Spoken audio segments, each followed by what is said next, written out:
Hindi yan mangyayari, naiiwan ni Pao si Kim. Masaya na siya sa buhay ni Paulo. Ito mga bashers, tigilan nyo na ang kakadikit sa aming idol Kim Pao. Panatag na kaming mga seniors fans at solid na mag-asawa na ang aming idol Kim Pao.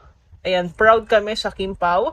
Blessings na dumadating sa buhay. God bless. Ingatan natin ang Kim Pao. Nandito lang kami sa paligid. Nakasubaybay lagi sa Kim Pao's ayuda. Sapat sa amin na makita ang Kim Pao. Proud kami sa Kim Pao. So, ayan. May kanya-kanya nga po. Kahit lahat po tayo mga Kim Pao fans, may kanya-kanya pa rin tayong paniniwala. Isa si Mamila Carillo sa naniniwala na kasal na ang Kim Pao. Kaya naman, hindi daw po siya padadala sa anumang sinasabi ng mga bashers na ang malinaw lamang pong hangarin ay gibain ang tambalang Kim Pao. Hindi lang ang tambalan, kundi po mismong Kim Pao sa likod ng camera. Sorry na lang kasi sa harap ng camera napaka-solid lang Kim Pao. Hindi nila yan mabubuwag dahil sa pagmamahal ng fans. Sobrang dami na nagmamahal kina Kim and Paolo. So good luck kung mapaghiwalay nila ang Kim Pao. And pangalawa, sa likod ng camera, imposible dahil si Paolo ay noon pa man po ay gusto na si Kim. So I don't think, and we don't think na pakakawalan niya si Kim Chiu. And kay Kim na, yung kanya pong ideal, mga ideal po. Very wife material si Kim talaga and high-valued woman para magustuhan ni Paolo Avellino. Anyway, dumako naman tayo sa picture na to. Ang kulit may papasol ang Kim Pao. Nakikita nyo ba yan? Sa taas, hair yan ni Paolo, the forehead ay kay Kim, then the eyes, kay Paolo Avellino naka-sunglass, and of course the mouth, kay Kim Chiu po yan. Ang neck, kay Paolo, ayan, and so on, so on. Alternate po ang Kim Pao. Abay, pinag-isa na sina Kim and Paolo, ano? Talaga naman pong ang kulit Pinag-isa na silang dalawa. Ayan ang sinasabing may other half na tunay. Huy, grabihan. And makikita ninyo dito, bagay 'di ba? Parang iisa lang talaga ang Kim Pao dito. Masasabi mong destiny, ano talaga po ang Kim Pao soulmate.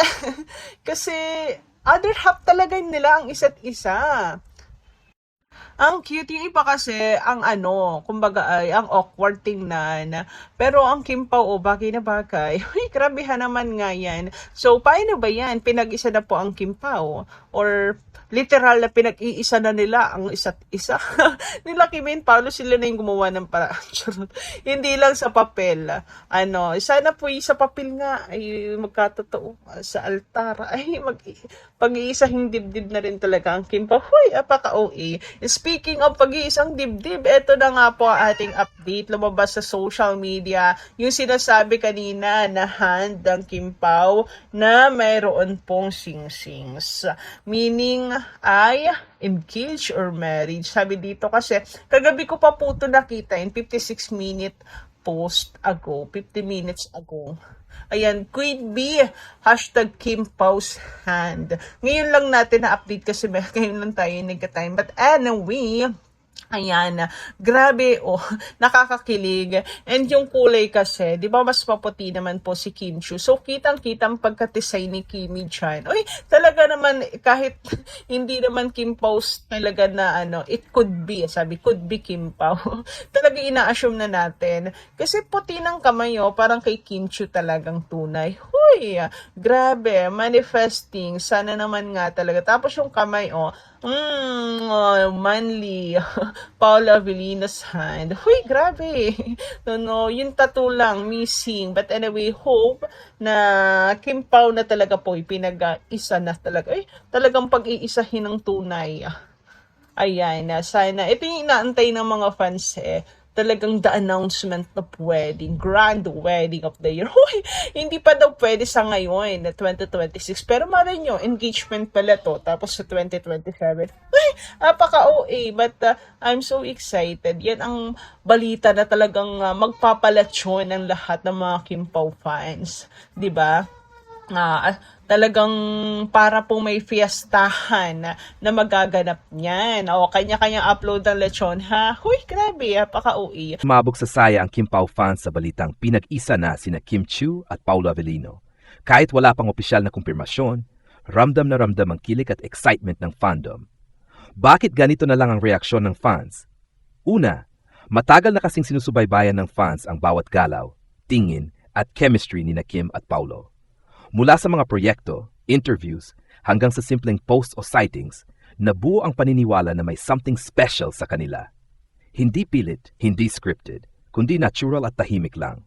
Kaya nang lumabas ang balitang pinag-isa na, para sa fans parang kumpirmasyon na matagal nilang hinihiling. Emosyonal na investment ng fandom. Hindi lang ito basta love team hype. Maraming fans ang nakakaramdam na pareho ng mature sina Kim at Paulo, parehong dumaan sa ups and downs ng career at personal na buhay. Kaya ang ideya na nagtagpo sila sa tamang panahon ay nagbibigay ng hope at good vibes. Para bang sinasabi ng fans, kung sila nga, posible pa rin ang tahimik at totoong pagmamahal. Social media reactions. Makikita sa social media ang throwback clips at photos na muling binuhay ng fans, hashtags na puno ng kilig at celebratory posts, messages na nagsasabing deserve nila ang isa't isa at tahimik pero ramdam. Ibig sabihin, kahit balita pa lang o usap-usapan, buo na agad ang suporta. Pero mahalagang paalala, sa gitna ng saya, may bahagi rin ng fandom na maingat at nirerespeto ang pribadong buhay ni na Kim at Paulo. May paalala na huwag ma-pressure ang dalawa na magpaliwanag agad at hayaan muna silang magsalita kapag handa na. Magandang senyales ito ng mas responsibleng fandom, masaya pero marunong rumespeto. Ano pa ang may dagdag? Ano man ang katotohanan sa likod ng balita, malinaw na, malakas ang chemistry at connection na nakikita ng tao, positibo ang energy na naibibigay nila sa fans, at handa ang Kim Pao fandom na sumuporta, hindi manghimasok. Sa ngayon, ang pinakamasayang bahagi ay ang collective happiness ng fans, yung kilig na parang sabay-sabay nilang naramdaman. Totoo man o hindi, isang bagay ang sigurado, malalim na ang impact ni na Kim Chiu at Paulo Avellino sa puso ng maraming tao. Sa balitang sobrang saya ng Kim Pao fans dahil sinasabing pinag-isa na sina Kim Chiu at Paulo Avellino, masasabi kong natural at inaasahan ang ganitong reaksyon ng mga tagahanga.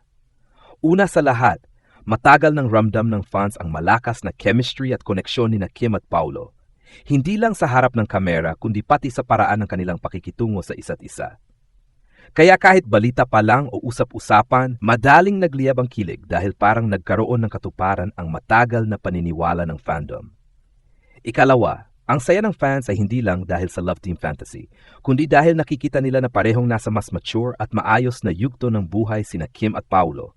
Para sa marami, kung sakaling totoo man, ito ay parang right person, right time story, isang bagay na nagbibigay ng inspirasyon at positivity. Gayunpaman, mahalagang manatiling maingat at patas. Hanggat walang malinaw at opisyal na pahayag mula kina Kim at Paulo, dapat ituring ang balita bilang espekulasyon pa lamang. Maganda na masaya ang fans, pero mas maganda kung may kasamang respeto sa kanilang pribadong buhay at hindi sila pine-pressure na magsalita agad. Sa kabuuan, masasabi kong ang balitang ito, totoo man o hindi, ay nakapakitaan kung gaano kalakas ang impact ng Kim Pao sa publiko. Ipinapakita rin nito na ang fandom ay handang magmahal, sumuporta at makiramay sa saya, basta't may respeto at tamang hangganan. Sa totoo lang, hindi na nakakagulat kung bakit ganito kalakas ang reaksyon ng Kim Pao fans sa balitang ito. Matagal nang nakikita at nararamdaman ng publiko ang ibang klaseng koneksyon ni na Kim Chiu at Paulo Avellino. Isang chemistry na hindi pilit, hindi maingay, at hindi kailangang ipagsigawan. Kaya nang kumalat ang balitang pinag-isa na, parang sumabog ang matagal ng kinikimkim na kilig ng fandom. Ang saya ng mga fans ay hindi lang dahil sa posibilidad ng isang bagong celebrity couple, kundi dahil sa kwento sa likod ng dalawa. Si Kim at si Paulo ay parehong dumaan sa maraming pagsubok, sa career, sa personal na buhay, at sa mata ng publiko. Para sa fans, kung totoo man ang balita, parang simbolo ito na may reward ang pagiging matatag at mapagtiwala sa tamang panahon. May mga nagsasabing, deserve nila ang tahimik at masayang pagmamahal. Makikita rin nakakaiba ang suporta ng Kim Fandom. Hindi lang sila basta kinikilig, pinipili rin nilang maging mahinahon. Maraming fans ang nagsasabi na mas okay kung tahimik muna, kung walang pressure, at kung hayaan muna sina Kim at Paulo na mag-enjoy sa kung anuman ang meron sila. Ibig sabihin, hindi na lang ito fandom na naghahanap ng shismis, kundi fandom na marunong rumespeto. Sa social media, ramdam ang collective happiness. May nagbabalik ng old clips, may nag-analisa ng mga simpleng ngiti at tinginan, at may nagsasabing kahit walang kumpirmasyon, sapat na raw na makita silang parehong masaya at payapa. Dito makikita na minsan, hindi na kailangan ng labels para makaramdam ng saya ang mga sumusuporta. Pero mahalaga ring sabihin na hindi dapat pangunahan ang katotohanan. Hanggat walang malinaw na pahayag mula kina Kim at Paulo, mananatili itong balita at haka-haka. Gayunpaman, ang positibong pagtanggap ng publiko ay nagpapakita kung gaano kalakas ang tiwala at pagmamahal ng fans sa kanila bilang mga artista at bilang tao. Sa kabuuan, ang balitang ito ay hindi lang tungkol sa pinag-isa na o hindi. Ito ay tungkol sa pag-asa, kilig at kolektibong emosyon ng mga taong matagal nang sumusubaybay kina Kim Chiu at Paulo Avellino. Totoo man o hindi, isang bagay ang malinaw. Malalim na ang koneksyon ng Kim Pao hindi lang sa isa't isa, kundi sa puso ng kanilang mga fans. May ilang mahalagang bagay pa na maaring idagdag sa balitang ito na mas nagpapalalim kung bakit ganoon na lang ang saya at interes ng Kim Pao fans. Una, kapansin-pansin ang timing ng balita. Parehong abala sina Kim Chiu at Paulo Avellino sa kanilang mga proyekto at kung sakaling totoo man ang pinag-isa na, ipinapakita nito na posible pa ring pagsabayin ang career at personal na kaligayahan.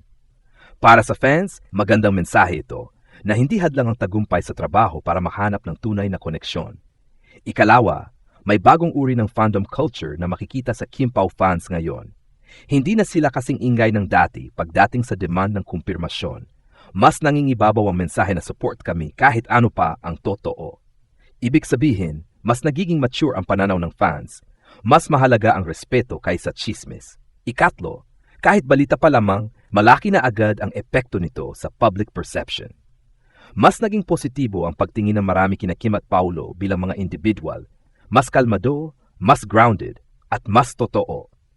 Hindi lang sila tinitingnan bilang love team, kundi bilang dalawang taong maaring may pinagsasaluhang direksyon sa buhay.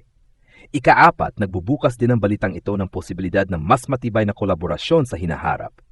Kung sa projects pa lang ay ramdam na ang chemistry, mas nagiging excited ang publiko kung ano pa ang maaari nilang gawin, on-screen man o off-screen, nang hindi kailangang pilitin ang kwento. At panghuli, mahalagang tandaan na ang tunay na sentro ng balitang ito ay ang saya ng fans. Hindi man kumpirmado ang lahat, malinaw na may positibong epekto ang presensya ni Kim Chiu at Paulo Avellino sa maraming tao. Sa panahon na puno ng negatibong balita, ang ganitong kwento kahit simpleng kilig ay nagbibigay ng konting liwanag at saya. Sa huli, anuman ang kalabasan, ang pinaka-importante ay ito. Nananatiling buo ang suporta, respeto at pagmamahal ng Kim Pao fans. At iyon ang pinakamatibay na pundasyon ng anumang kwento, totoo man o hindi.